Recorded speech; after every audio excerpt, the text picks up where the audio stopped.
we have the Lavender Town Gengars versus the Seattle Shiny Sylveon.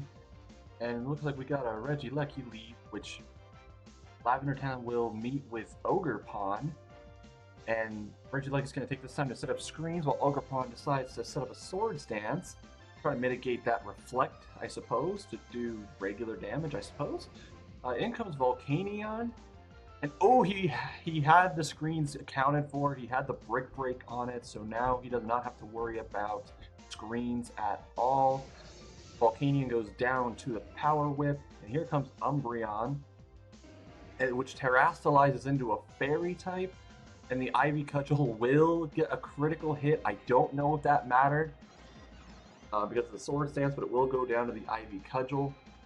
Ogerpon gets hit with a Thunderbolt, which will be resisted.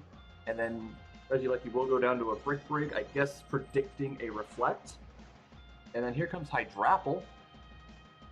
Ivy Cudgel will do 92%, but not quite enough for the KO, and it will go down to a Fickle Beam. Ogerpon goes down.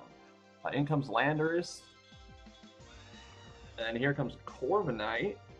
Interesting to bring Corviknight into a Sun team, but let's see if it works out for her. We see the Rocky Helmet on it.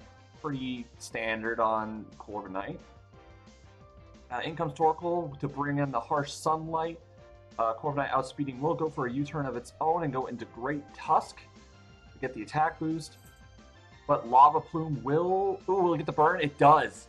Ooh, that is not great. It has the same odds to burn that Scald does, but it's actually boosted by the Sunlight as well, so not super great for Seattle there.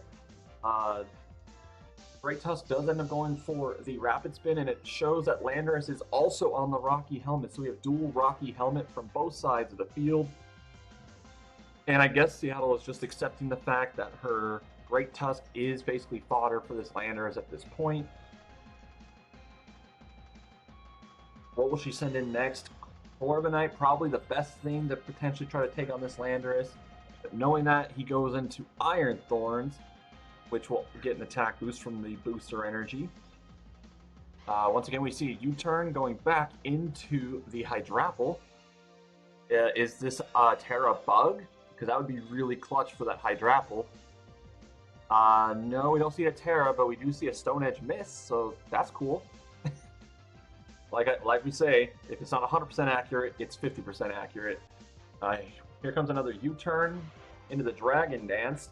And here comes the Hydrapple.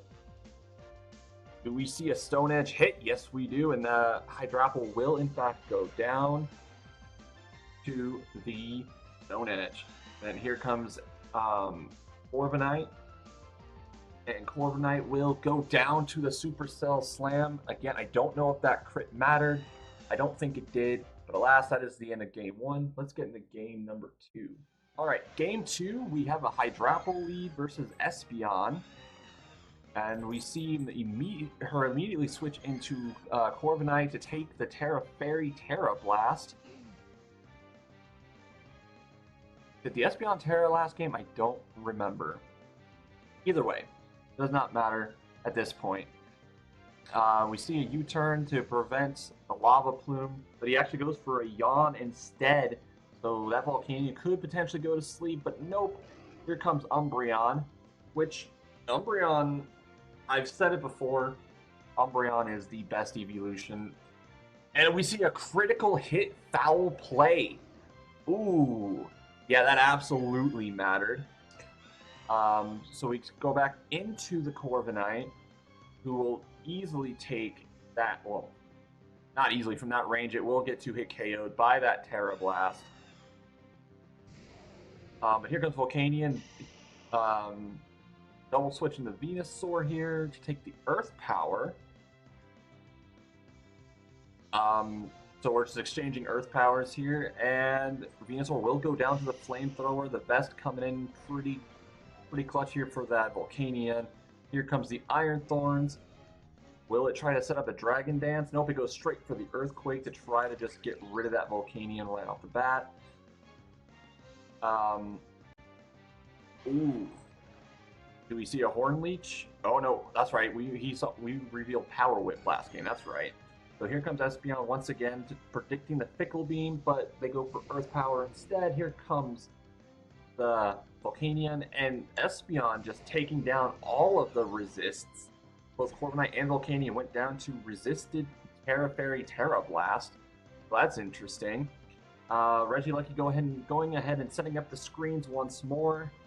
Only Reflect. Makes sense. Only physical attackers right in front of it, which means Earthquake will only be doing about a quarter to the Umbreon every turn.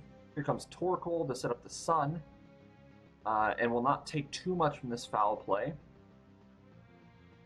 Ooh, and we have dual Yawns as well from the Umbreon and the Torkoal. We see a lot of solidarity between these two coaches as far as their move pools are concerned and items.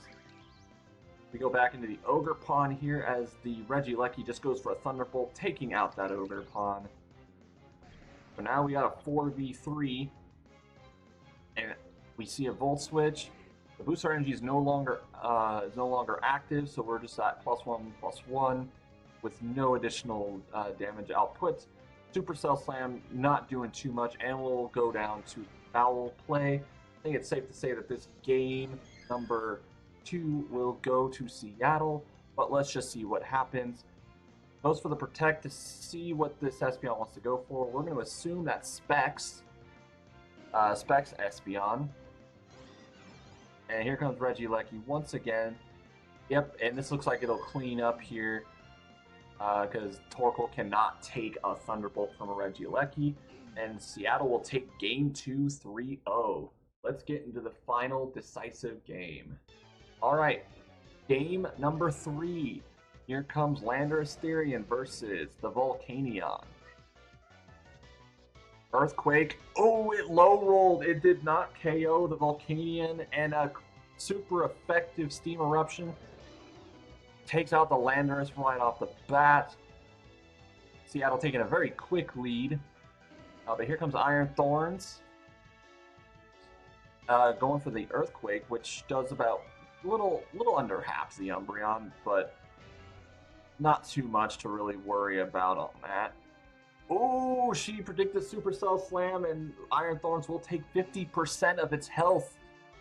Good forward thinking from Seattle on that one. Goes for the Rapid Spin. I guess I'm not 100% sure why, but I guess just to get the speed up, I guess.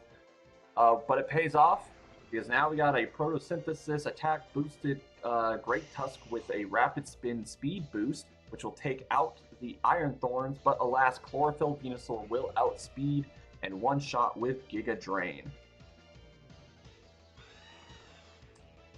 Now we see the Corviknight.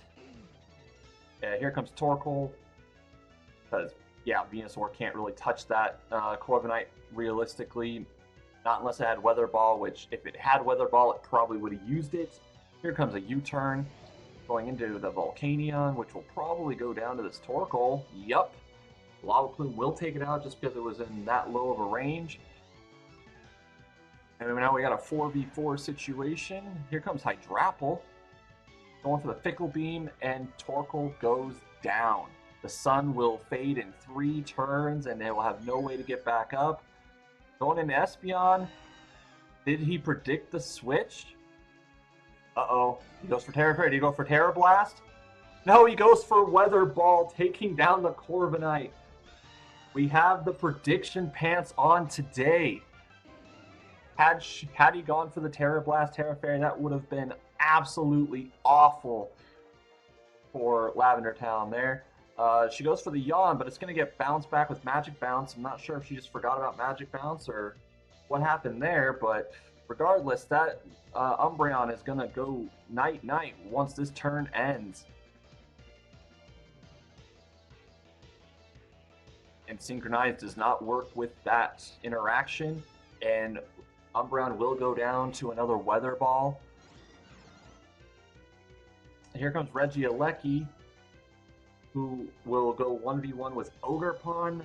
Thunderbolt will not do that much because it's a resisted hit. We see a Reflect. And Okerpon's going to set up a Swords Dance, and this might just be game, ladies and gentlemen, because we know about the Brick Break. We know that a Swords Dance boosted Brick Break will take out Regieleki. Here comes Hydrapple. Ivy Cudgel, yes. Ivy Cudgel will take it out, and Lavender Town will take the match. Thank you so much.